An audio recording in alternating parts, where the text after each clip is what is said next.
Apocalipsis capítulo 19 del 1 al 6. Y antes de entrar a la exposición de la palabra, me gustaría recordarles cuál es nuestra visión como iglesia.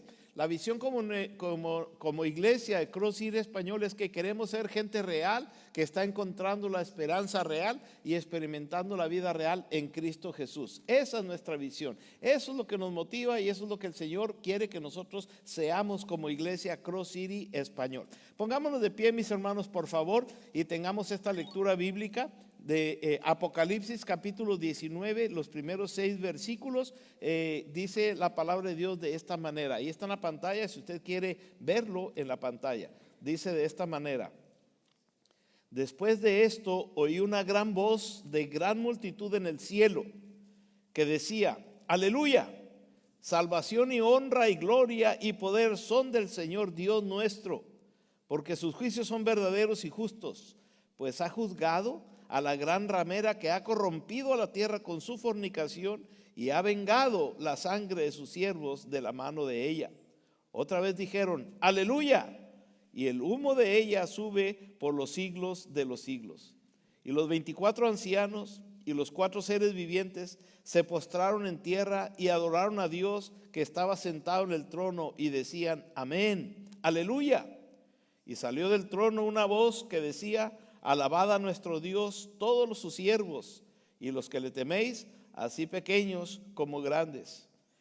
Y oí como la voz de una gran multitud, como el estruendo de muchas aguas, y como la voz de grandes truenos que decía: aleluya, porque el Señor nuestro Dios Todopoderoso reina. Amén.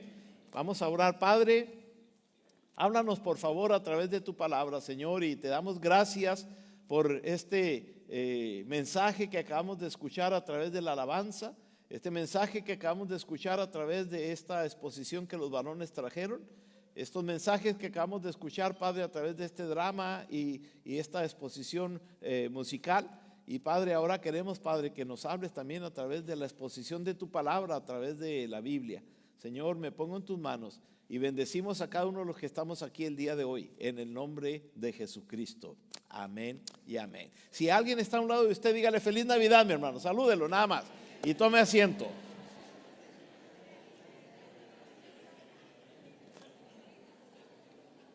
Dios les bendiga, mis hermanos.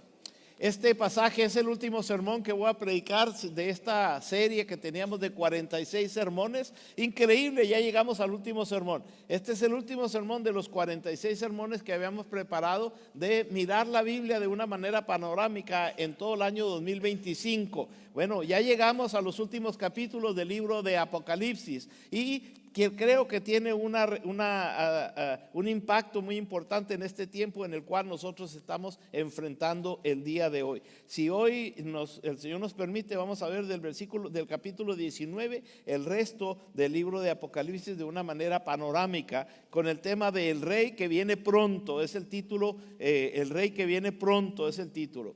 Este pasaje que tomé como base del libro de Apocalipsis capítulo 19 inicia en un contexto histórico y se aplica a este contexto también a nuestro tiempo, en esos momentos más espectaculares de la historia humana. Por ejemplo, piense usted este pasaje que tiene que ver con la segunda venida de Cristo.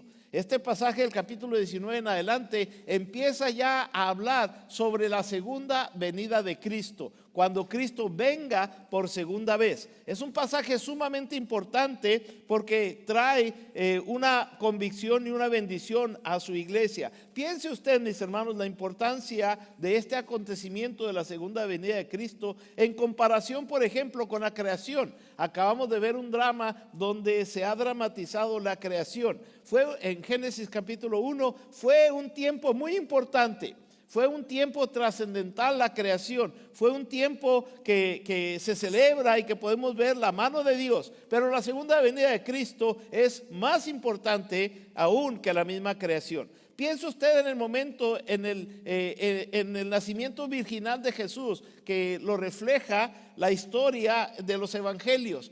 Un acontecimiento sumamente importante. el que Cristo haya dejado su trono de gloria, se haya hecho hombre y haya habitado entre nosotros, ese acontecimiento milagroso de nacer de una manera virginal y hacerse hombre entre nosotros, es un acontecimiento importante, muy importante, pero la segunda venida de Cristo es más importante aún que el nacimiento virginal de Jesucristo. Piense usted, por ejemplo, en el acontecimiento de la resurrección y la crucifixión del Señor Jesús. Un acontecimiento importantísimo que hizo posible que nosotros fuésemos receptores y merecedores por el sacrificio de Jesús de la salvación que Cristo ofrece para nosotros. Muy importante. Pero desde el punto de vista teológico, la segunda venida de Cristo es más importante que la crucifixión y muerte de Jesús. Piense usted en el acontecimiento histórico de la venida del Espíritu Santo en el libro de los Hechos. Es muy importante la venida del Espíritu Santo porque vino a sellar el pacto de Dios para con su iglesia y nació la iglesia para poder desarrollar la estrategia que Dios tenía para la sociedad. Muy importante la segunda venida de Cristo, muy prometida y cumplida en el momento en que se tenía que cumplir. Pero ninguno de estos acontecimientos como la creación, el nacimiento virginal de Jesucristo, la resurrección y crucifixión de Jesús o la venida del Espíritu Santo son tan importantes como el poderoso regreso del Señor Jesucristo por segunda ocasión. Esto es algo muy importante lo que vamos a hablar el día de hoy. Acuérdese usted, por ejemplo, en el libro de Isaías capítulo 9, muchas de las profecías que la Biblia habla y la Biblia refleja y nos hace a cada uno de nosotros. En el libro de Isaías capítulo 9, versículos 6 y 7, dice la palabra de Dios: porque un niño nos es nacido, hijo nos es dado, y el principado sobre su hombro, dice, y se llamará su nombre admirable. Déjeme regreso un poquito ahí mismo en el versículo 6, dice, y el principado sobre su hombro. Eso quiere decir que es un príncipe, quiere decir que es rey, viene del linaje real. Y dice que ese niño, en Isaías capítulo 9, ese niño que estaba naciendo, ese niño que iba a nacer, venía del principado, del linaje de Dios. Por eso dice, un niño nos es nacido, hijo nos es dado, y el principado sobre su hombro, y se llamará su nombre admirable, consejero, Dios fuerte, Padre eterno, príncipe de paz. Lo dilatado de su imperio y la paz no tendrá límite sobre el trono de David y sobre su reino, disponiéndolo y confirmándolo en juicio y en justicia desde ahora y para siempre, dice la Biblia, y el celo de Jehová de los ejércitos hará esto. O sea, Dios lo ha prometido y Dios lo cumplirá, dice la última parte. Y lo pudimos ver el acontecimiento bello de la Navidad, cuando Jesús en aquel lugar de Belén, en aquel frío lugar de Belén, el Señor Jesucristo viene, y dice la Biblia que cuando vino el cumplimiento del tiempo, Dios envió a su Hijo, nacido de mujer, nacido bajo la ley, cumpliendo todas las profecías que se estaban dando sobre Jesús, y principalmente esta de Isaías capítulo 9, 700 años antes del nacimiento de Jesús. Mis hermanos, el triunfante regreso de Cristo, según el pasaje que acabamos de tomar como base, habla sobre este acontecimiento tan importante. Pero vamos a veremos qué vemos en este acontecimiento, qué vemos en este pasaje, qué vemos en el acto de la segunda venida de Cristo, qué experimentamos en su segunda venida de Cristo. Cuando menos hay 4 cosas que yo quiero resaltar en este acontecimiento de la segunda venida de Cristo que nosotros vemos. En primer lugar, vemos en la segunda venida de Cristo que se celebra un matrimonio. Vemos en la segunda venida de Cristo que Cristo viene a una boda, viene a un matrimonio. Mire lo que dice la palabra de Dios en Apocalipsis capítulo 19, versículos 7 y 8. Mire lo que dice: gocémonos, dice el versículo 7, y alegrémonos y démosle gloria, porque han llegado las bodas del Cordero y su esposa se ha preparado. Dice, y a ella se le ha concedido que se vista de lino fino, limpio y resplandeciente, porque el lino fino son las acciones justas de los santos. Según este pasaje, lo que nosotros vemos en la segunda venida de Cristo, que Cristo viene a una boda. A todo el mundo, hermanos, nos encantan las celebraciones. A todo el mundo nos encantan las fiestas. A todo el mundo nos encanta principalmente las bodas. Una boda es una de las fiestas más grandes y más celebradas e importantes en cada una de las familias. ¿Por qué? Porque una boda representa un pacto que están haciendo tanto el novio como la novia. Y en el contexto de este pasaje, Jesucristo viene por segunda vez a una boda. ¿Quién es la novia? ¿Y quién es el novio? Según este pasaje, hermanos, la novia es la iglesia. La novia somos cada uno de nosotros parte de la novia de Jesús. ¿Y quién es el novio? Jesús mismo. O sea que la segunda venida de Cristo está preparada y Cristo viene por segunda vez a casarse. Viene por segunda vez a encontrarse con su novia, que es la iglesia. Por lo tanto, ese acontecimiento de la segunda venida de Cristo regularmente viene a nuestra mente cuando hablamos de la segunda venida de Cristo, un tiempo de juicio. Viene a nuestra mente un tiempo de castigo. Viene un tiempo de juicio donde van a castigar a aquellas personas que se han portado mal. Pero no, la segunda venida de Cristo no está diseñada para castigar. La segunda venida de Cristo no está diseñada para enjuiciar. La segunda venida de Cristo está diseñada para celebrarse, para gozarse en la segunda venida de Cristo. Él viene a su boda. Yo no sé, hermanos, cómo usted se preparó cuando usted se casó. Pero cuando yo conocí a esta belleza que está aquí a un lado, cuando yo la vi, a los 14 años que yo la vi, en cuanto la vi dije, ella va a ser la mamá de mis hijos. A los 14 años ya estaba pensando yo eso, ¿verdad? Perdóname, Señor. Y desde entonces empecé a soñar en la boda. ¿Cómo va a ser nuestra boda? Y empecé a diseñar a quién voy a invitar, cómo va a ser la boda, todo. Desde los 14 años estaba, 4 años me duró hacer planes y convencer a esta chulada para que ella dijera que sí. Pero cuando ella dijo que sí, yo ya tenía todo en mi mente cómo iba a ser mi boda, a quién iba a invitar, qué íbamos a hacer, todo lo tenía preparado porque era un acontecimiento importantísimo, hermano. Entonces, cuando Jesús está preparando su segunda venida, en su mente no está venir a castigar, en su mente no está venir a enjuiciar, en su mente no está venir a pelear, en su mente no está venir a hacer milagros, en su mente no está venir como un niño indefenso, en su mente no está a venir y sufrir en la cruz nuevamente, en su mente está venir a establecer su reino y a encontrarse con su novia, que es la iglesia. Amén. Por eso yo no me quedo en la Navidad únicamente, celebro la Navidad porque era necesario que Jesús viniera, pero hermanos, ese niño creció. Yo estaba viendo esta semana una celebración que hicieron los vecinos ahí y llevaban a un niño en los brazos, a la figura de un niño en los brazos y lo pusieron en un altar improvisado que ellos habían puesto ahí. Y me quedé pensando, dije, es una bonita escena de lo que la Biblia enseña, es una bonita escena de lo que la Biblia dice, pero ese niño ya no es un niño Dios, baby Jesus. Decían que era el baby Jesus. No, ya no es un baby Jesus anymore, ya no es un niño. Él creció, dice, y estableció su reino. Y es rey de reyes ahora. Y es el señor de señores. Ya no está en la cruz. La cruz está vacía. Aquí está una cruz, está vacía. No está en la cruz. ¿Por qué buscáis entre los muertos al que vive? Dice la palabra de Dios. Ya no está en la cruz, está vivo. Ya no está en una tumba fría. Ya no podemos ir a una tumba a adorarle. No se puede. No podemos ir a una tumba para adorarle, porque Él victoriosamente venció a la muerte y sorbida fue la muerte en victoria, dice la palabra de Dios. Entonces, hermanos, hay cuando menos 3 cosas que yo aprendo de este acontecimiento histórico que es las bodas del Cordero. En primer lugar, aprendo que es un momento de alegría. Cuando Cristo venga, va a ser un momento de alegría, de gozo. Dice el versículo 7 de esta manera, dice, gocémonos y alegrémonos, demos de gloria al Rey de Reyes. Es un momento de disfrutar, es un momento de celebración. Tengo un primo que ese nomás andaba buscando en nuestra juventud donde había fiestas.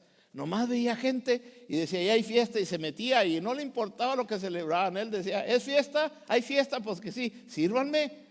Todo lo que él quería era ir a comer gratis, sírvanme, ¿verdad? Y veía gente y decía, mira, te invito a comer, y invitaba a todos a la fiesta. ¿Para qué? Porque había comida en el barrio en cada una de las fiestas, y a veces se equivocaba y eran funerales y se metía, y él quería que le sirvieran en un funeral. Mis hermanos, cada vez que hay fiesta es un momento de alegría, es un momento de gozo. Las bodas se celebran. ¿Por qué se celebran las bodas? Porque es un momento de alegría, una boda, porque es el momento en que se culmina con un pacto ese noviazgo. Es un momento en que se culmina en un pacto la unión de dos entidades diferentes. En este caso, novio y la novia en la boda se unen y ya no son más dos personas, sino ahora desde ese momento en adelante se convierten en una sola carne, dice la palabra de Dios. Entonces, cuando Cristo venga a su propia boda, Él viene a encontrarse con su iglesia, dos entidades diferentes, Dios, Jesucristo y la iglesia. Y cuando se unan, es un momento de celebración para la iglesia, es un momento de celebración para el plan de Dios, es un momento de alegría. Por lo tanto, hay que esperarnos con gozo y alegría.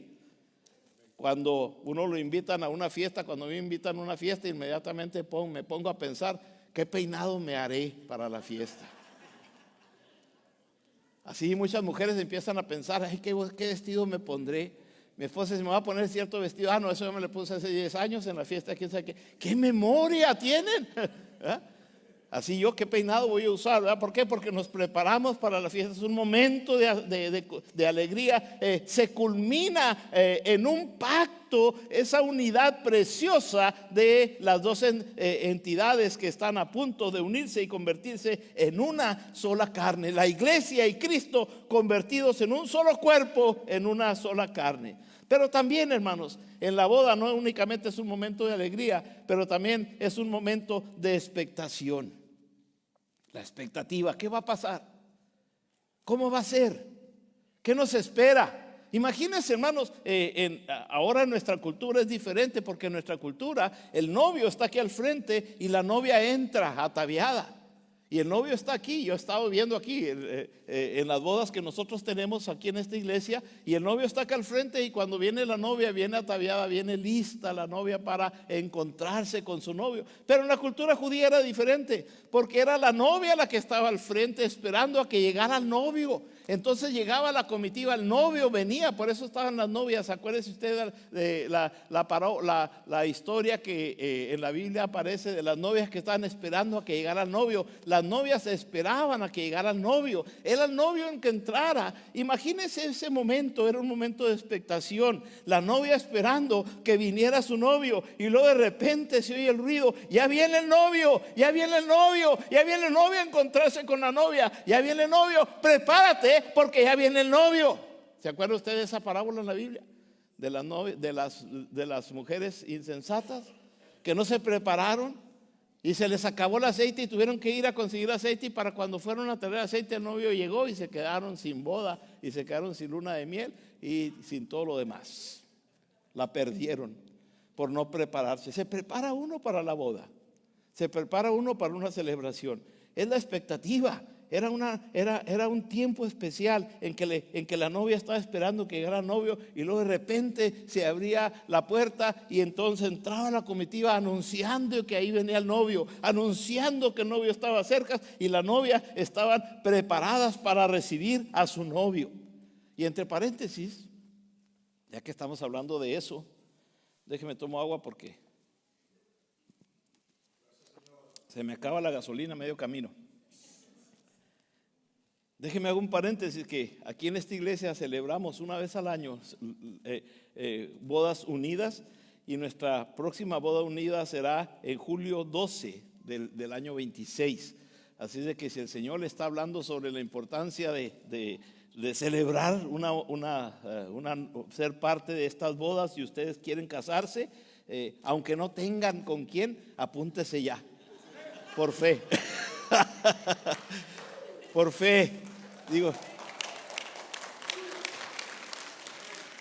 A lo mejor ya tiene el vestido de novia, ya sabe a dónde va a ir en luna de miel, a lo mejor ya tiene todo, nomás le falta novio, ya cualquier cosa le falta ya, ¿verdad? Pero ahí la lleva. Entonces, haga planes para julio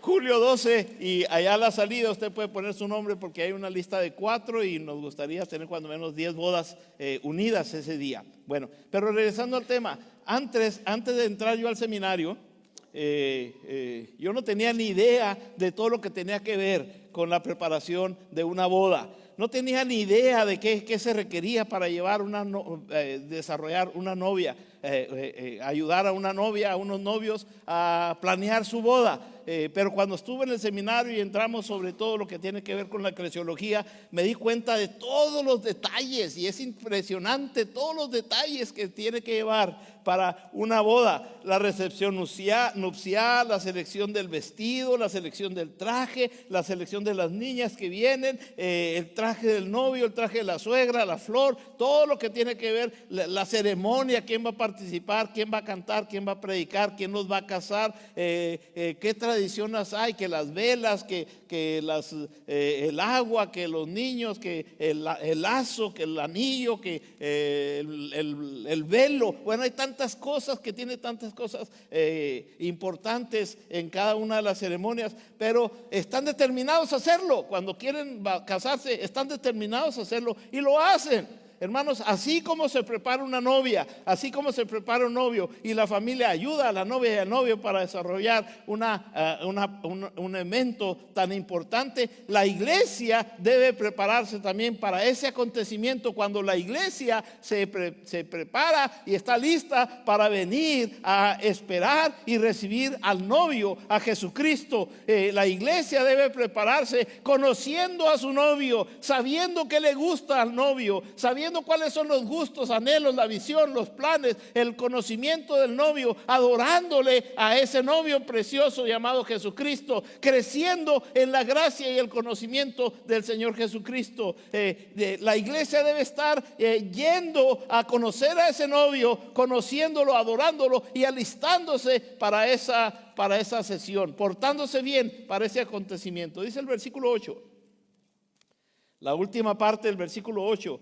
Dice, lo voy a leer todo junto porque tiene mucha importancia. Dice, y a ella se le ha concedido que se vista de lino fino. Está hablando de la novia. Dice, y a la novia se le ha concedido que se vista de lino fino. Un lino fino, limpio y resplandeciente. ¿Por qué? Porque dice la última parte, porque el lino fino es las acciones justas de los santos. O sea, lo que está diciendo es que Jesucristo, cuando viene y ve a su iglesia blanca, pura, vestida de lino fino, Jesucristo se gozará al recoger a su iglesia, se gozará al recibir a su novia, se gozará al traer a su iglesia, a su novia hacia él. ¿Por qué? Porque su iglesia, dice la Biblia en este pasaje, se portó, hizo lo que tenía que hacer. Dice, hizo las acciones justas de los santos. O sea, la iglesia hizo lo que tenía que hacer, y cuando la iglesia hizo lo que tenía que hacer, entonces con gozo y con expectativa la iglesia, hermanos, está esperando a que su novio llamado Jesucristo venga hacia ella. El problema pasa cuando no hacemos las cosas correctas. En un noviazgo fuera de un contexto cristiano, regularmente empiezan a tener relaciones íntimas, se unen sin casarse. En mi tiempo decían, se come el lonche antes de recreo. Allá en mi tiempo, allá en el tiempo de las cavernas. Por lo tanto, hermanos, cuando se hablaba del matrimonio, cuando se hablaba de esto, entraban con temor, entraban con miedo o entraban con vergüenza. En mi tiempo era importante una boda, porque si la mujer era señorita, entonces se podía casar. Estoy hablando de mi tiempo y mis costumbres en las costumbres que había en mi tiempo. La mujer, si se casaba, la novia, y no había tenido relaciones íntimas aún, se podía casar de blanco. Pero si por alguna razón la mujer ya había tenido relaciones íntimas, No se les permitía en ninguna de las iglesias, en las instituciones religiosas del tiempo en el cual yo crecí, en mi adolescencia, no se les permitía casarse de blanco. Y si se tenían que casar o se querían casar, se tenían que casar de cualquier otro color en su vestido, porque esa era como una forma de reconocer que se había preparado la novia para recibir a su novio. Por eso estaba pura y de blanco. Todas esas tradiciones ya han pasado. No estoy diciendo que así tiene que hacer. Estoy hablando de cómo era la costumbre de aquel tiempo. Lo que la palabra de Dios nos está diciendo en este versículo es que y disculpen la vulgaridad que voy a decir, si se comieron el lunch antes de recreo, si en vez de pedir la bendición de Dios en tu matrimonio, en tu relación, si simplemente estás viviendo en unidad, en unión libre, desde el punto de vista bíblico estamos pecando. Porque hay dos tipos de pecados, que es fornicación y adulterio. Y los dos están relacionados con la relación íntima, la relación sexual. La fornicación es cuando hay relación íntima, relación sexual antes del matrimonio. Y el adulterio es cuando hay relación íntima, sexual dentro del matrimonio, pero fuera de tu matrimonio. O sea, ya estás casado y tienes relación íntima con otra persona. Eso se llama adulterio y los dos tienen que ver con la relación sexual. Dice la Biblia en este pasaje que la iglesia, porque hizo lo que tenía que hacer y se preparó y se aguantó de las tentaciones que venían a la iglesia, se aguantó y se esforzó para agradar a su novio. Entonces, cuando el novio llegó, la iglesia, vestida de lino fino, de blanco en mi cultura, vestida de lino fino, estaba esperando con gozo a su novio, diciéndole: me esperé por ti, me sacrifiqué por ti, me aguanté por ti, aquí estoy, ven por mí. Pero resulta que muchas veces la iglesia, en vez de esperar, cae en pecado, en fornicación, y no físico, estoy hablando de pecado espiritual. La iglesia deja de hacer lo que su novio quiere que haga, deja de hacer lo que a su novio le gusta o quiere su novio que la novia haga. Dice la palabra de Dios que el que sabe hacer lo bueno y no lo hace, le es pecado. No necesita usted estar en drogadicción, en adulterio, en fornicación para estar en pecado. El solo hecho de saber lo que tiene que hacer. Por ejemplo, le voy a poner un ejemplo. La Biblia dice que el bautismo es una ordenanza que Jesús deja, y muchos de nosotros no queremos bautizarnos, sino que yo quiera bautizarlos a fuerza. Es un ejemplo nada más. Entonces estamos en rebeldía a lo que Dios quiere. Dice la Biblia: el que sabe hacer lo bueno, si sabes que lo tienes que hacer y no lo haces, aunque no estés en drogadicción, aunque no estés en sexualidad, aunque no estés en cualquier tipo de pecado, en asesinatos o en robos o mentiras, aunque no estés haciendo ningún pecado de esos llamativos, el solo hecho de saber lo que tienes que hacer y no lo haces, ya estás pecando. O sea, ya estás vestido de gris. Tu vestido ya no es blanco, ya no es lino fino, ya estás en pecado. Necesitamos acercarnos al Señor y pedir que la sangre preciosa de Cristo nos limpie de todo pecado y nos mantenga limpios y puros para esperarnos a ese momento de expectativa cuando el Señor Jesucristo venga por nosotros. Déjeme salgo ya de este tema porque me metí en este tema y ya no hay cómo salir. Sí, por favor, dicen los hermanos. Sí, dicen los jóvenes. Sí, ya sálgase de ahí, hermano, por favor. Hablando del matrimonio, no únicamente es un momento de alegría, pero también es un momento de expectación.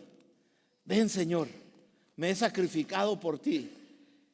No he caído en la tentación por ti. Me he mantenido firme, Señor, y aquí estoy adorándote, Señor. Estoy esperándote, Señor, porque estoy esperando que tú vengas y quiero disfrutar estar contigo. Amén. Por último, es un tiempo de revelación también, esa boda. Imagínese usted la novia acá al frente y luego se abren las puertas y viene el novio, y se abren esas puertas y ahí viene el novio a recibir a su novia. Es un tiempo de revelación. Es un tiempo en que lo que le pasó a mi esposa cuando me vio, ¡wow! Es el testimonio de ella, ¿verdad? Yo nomás estoy diciendo que todo eso es mío. Ese momento de revelación Ese momento para disfrutar, decir, wow. Esa es las bodas del Cordero. Jesús se reveló a nosotros, mis hermanos, como ese novio victorioso. Miren lo que dice el versículo 11 en adelante. Ya vimos cómo son las bodas. Ahora vamos a ver cómo viene el novio. Ya vimos cómo se viste la novia. De lino fino, blanco, dice aquí la Biblia, limpio, resplandeciente, así estaba la novia. Ahora cómo viene vestido el novio, porque a veces nos fijamos tanto en la novia que al novio ni caso le hacemos caso. Pobre novio, de ahí están con su trajecito rentado. ¿Por qué el traje del novio tiene que ser rentado, hermano, y el de la novia no? Y luego lo rentas y tú dices, me cuesta $100 la renta del traje. Y se enoja la novia, ¿cuánto? Es mucho. Y el vestido de la novia, $3,000, $4,000. Para eso sí no se les hace mucho. Y la novia se queda con el vestido y el novio tiene que entregar el traje que rentó. Bueno, eso es otro asunto después, para otro misterio para revelarlo. Pero vamos a ver ahora a Jesús cuando entra ese momento de la novia, ese momento a su boda. ¿Cómo viene vestido el novio? Versículo 11 en adelante. Dice, entonces vi, del capítulo 19, dice, entonces vi el cielo abierto. Imagínenselo, hermano, imagínenselo. Acuérdense que la semana pasada dejamos a Cristo sentado allá, reinando soberanamente allá en el cielo. Muy bien. Y el versículo 11 dice, entonces vi el cielo abierto, se abre la puerta del cielo. Y he aquí un caballo blanco. Ya no viene en un burrito. Dice la Biblia que cuando Cristo vino por primera vez, vino cabalgando sobre un pollino, sobre un burrito, manso y humilde. Ahora ya no viene manso y humilde, ahora viene soberanamente como un rey triunfante y victorioso. Los reyes entraban en un caballo blanco cuando ganaban la batalla, cuando ganaban la guerra. El rey entraba victoriosamente sobre un caballo blanco que era señal de victoria, de triunfo. Amén. Digan amén, hermanos. Digan amén. Eso es nuestro Jesús. Ahora, ¿cómo entra Jesús? Dice el versículo 11. Entonces vi el cielo abierto y he aquí un caballo blanco, y el que lo montaba, ¿cómo se llamaba? Fiel y verdadero, y con justicia juzga y pelea. Sus ojos, versículo 12, eran como llama de fuego. Imagínense, como llama de fuego. Y había en su cabeza muchas diademas. Y tenían un nombre escrito que ninguno conocía sino él mismo. Él sabía lo que significaba ese nombre en su diadema. Dice el versículo 13, estaba vestido de una ropa teñida de sangre, y su nombre es el Verbo de Dios. Versículo 14 dice, y el ejército y los ejércitos celestiales. Dejemos al novio. Ahora, ¿cómo está la gente alrededor cuando ese novio venga? Versículo 14, y los ejércitos celestiales, vestidos de lino finísimo, blanco y limpio, le seguían en caballos blancos. ¿Quiénes son esos? Los que murieron y que están en la presencia de él. Vienen, mi galardón conmigo, dice el Señor Jesucristo. He aquí yo vengo pronto y mi galardón conmigo. Aquí están. Todos los que están en el cielo vendrán vestidos de traje blanco en un caballo victorioso, triunfante, juntamente con el novio. Versículo 15, de su boca, está hablando de los ejércitos celestiales, de su boca sale una espada aguda. No, ese está hablando del novio. Dice, de su boca, versículo 15, sale una espada aguda para herir con ella a las naciones, y él la regirá con vara de hierro. O sea, cuando Cristo venga, establecerá su reino, y ya no será el Cristo sufriente a quien castigarán, a quien golpearán, a quien escupirán, de quien se burlarán. No, él vendrá como un reino, como un rey triunfante, a establecer su reino y a impartir justicia. Ese es nuestro Cristo. Ese es el Señor de señores y Rey de reyes, en el cual yo puse mi esperanza en él.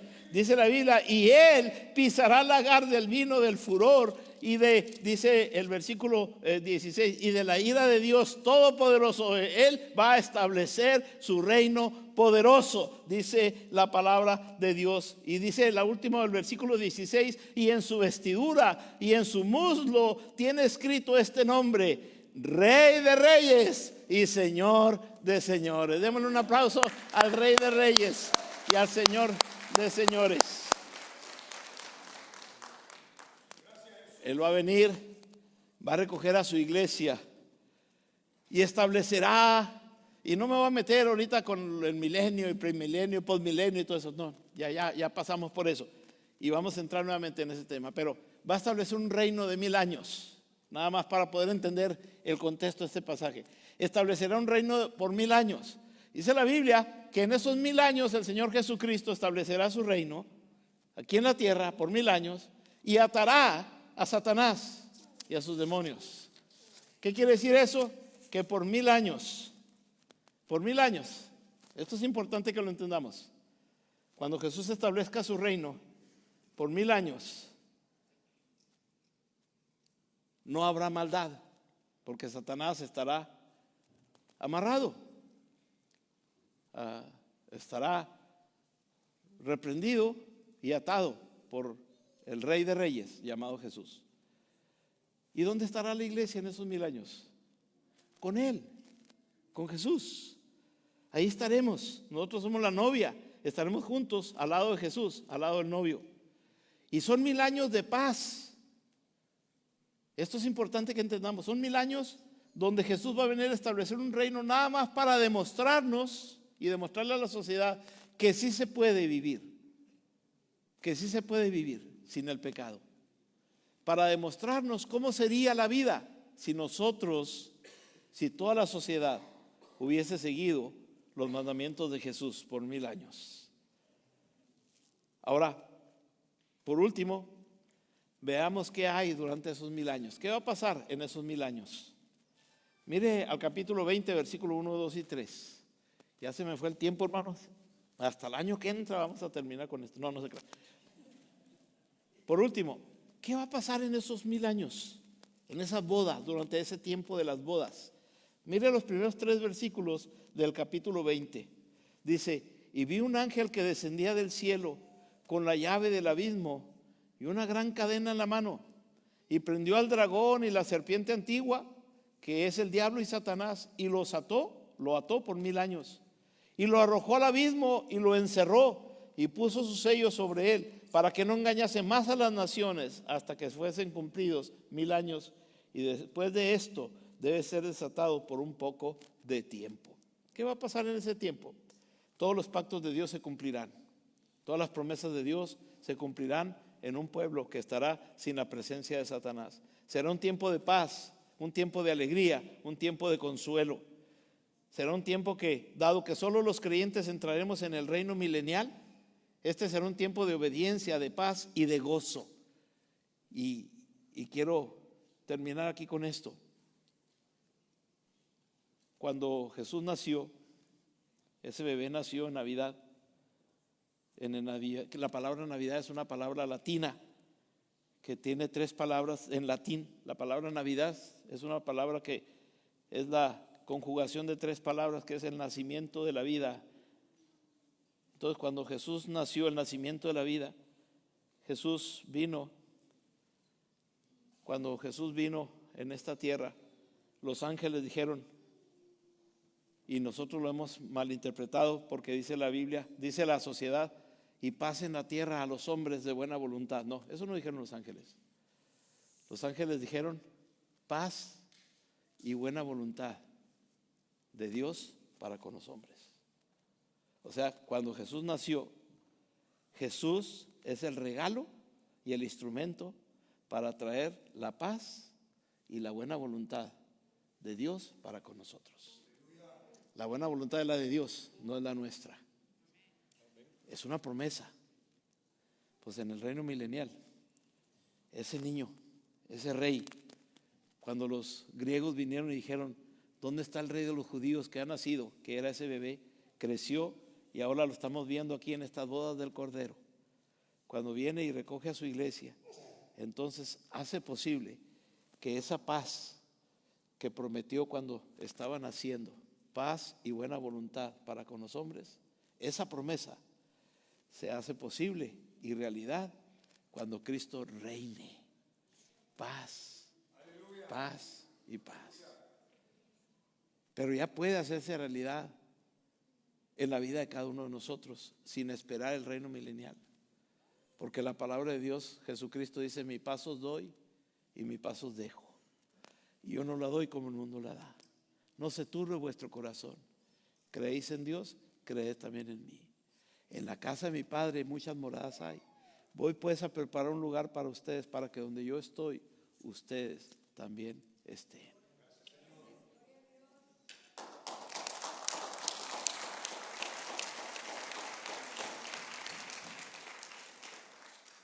Esa paz se puede hacer realidad en nuestra vida. Por eso, regresen nuevamente, hermanos, si es posible, a Isaías capítulo 9. Y quiero pedirle que nos pongamos todos de pie, por favor. Isaías capítulo 9, el primer versículo que tomamos como base. Y mire lo que dice Isaías capítulo 9. Porque un niño nos es nacido,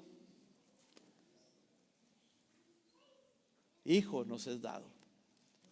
La Biblia dice nos, está hablando de propiedad, está hablando de autoridad y de adquisición. O sea, ese niño que nació para ti, nació por ti y para ti. En Isaías capítulo 9, 700 años antes de que Jesús naciera, ya Dios estaba diciendo: van a ser alguien por ti, no por los judíos, no por los mexicanos, no por los hispanos, no por los americanos, sino van a ser por ti de una manera personal e individual. Cristo vino por ti. A mí me impresionó un predicador cuando le preguntaron: si tan solo yo hubiese sido un solo pecador, el único pecador en todo el mundo, el único pecador, y nadie más de los millones de personas que hay en el mundo no hubiese pecado excepto tú, ¿hubiera Cristo venido a sufrir en la cruz y derramar su sangre preciosa por una sola persona? Y la respuesta es sí. Cristo vino por ti. Por eso dice aquí en el versículo 6: porque un niño te es nacido, si te lo aplicas a ti. Ese hijo que nació te es dado, es tuyo. Ese príncipe que es hijo del rey, que su nombre es admirable, él va a hacer cosas admirables en tu vida, porque es tuyo. Es para que tú te lo adjudiques, para que tú lo invites a tu vida, para que tú le digas: Señor, ven a mi vida, eres mío. Quiero que tomes mi vida en tus manos, que la transformes. Él va a hacer una vida admirable de ti. Pero también es consejero. Ese niño que nació es lleno de gracia y de sabiduría para con Dios y para con los hombres, dice la palabra. Él le da solución a todos tus conflictos emocionales, espirituales. Él es el que te guía a toda verdad y justicia. Tráele a Jesucristo tus necesidades. Tráele a Cristo tus problemas. Haz de Cristo tu consejero principal. Él hace 700 años fue prometido para ti. Y cuando Él nació para ser tu consejero. Él es Dios fuerte. Ese Cristo que nació para ti y que es tuyo, es un Dios fuerte y poderoso. Es todopoderoso. Satanás es poderoso, pero mi Señor Jesucristo es todopoderoso. Todo el poder lo tiene Jesús. Él tiene poder para hacer ese milagro que tú esperas. Él tiene poder para hacer el deseo de tu corazón una realidad. Él es Dios fuerte. Él es Padre eterno. Él te ama como un padre. Él te quiere a ti. Él se entristece cuando nosotros estamos en desobediencia para Él, porque Él quiere como un padre bondadoso bendecirte. Es un Padre eterno, pero también es el príncipe de paz. Él es el que quiere traer la paz a tu matrimonio. Y quiere traer la paz en tu familia. Él quiere traer la paz en tu sociedad. Él es el príncipe de paz. Haz de este Cristo poderoso que cuando Él venga, Él pueda venir y abrazarte y decirte: yo vine por ti. Él, cuando nació en un pesebre, nació por ti. Pero en Apocalipsis 19, cuando Él venga por segunda vez, Él va a venir por ti. ¿Entiendes la profundidad de esto? A veces nosotros nos sentimos que no somos nadie. Yo no le importo a nadie. Nadie se preocupa por mí. Nadie me ama. Estoy en depresión. Estoy en soledad. No siento que soy parte de nada. No sirvo para nada. Déjame te digo que Cristo te ama. Él dejó su trono de gracia, el que no escatimó ser igual a Dios como cosa a que aferrarse, dice la Biblia, sino que se despojó a sí mismo, hecho semejante a los hombres, y estando en la condición de hombre, se humilló a sí mismo hasta la muerte y muerte de cruz por ti. ¿Por qué no le das una oportunidad a Cristo en tu vida y traes tu vida a los pies del Rey que va a venir? ¿Por qué no te preparas y le dices: Señor, yo quiero esperarte con gozo, con expectativa, con alegría? Señor, aquí está mi vida en tus manos.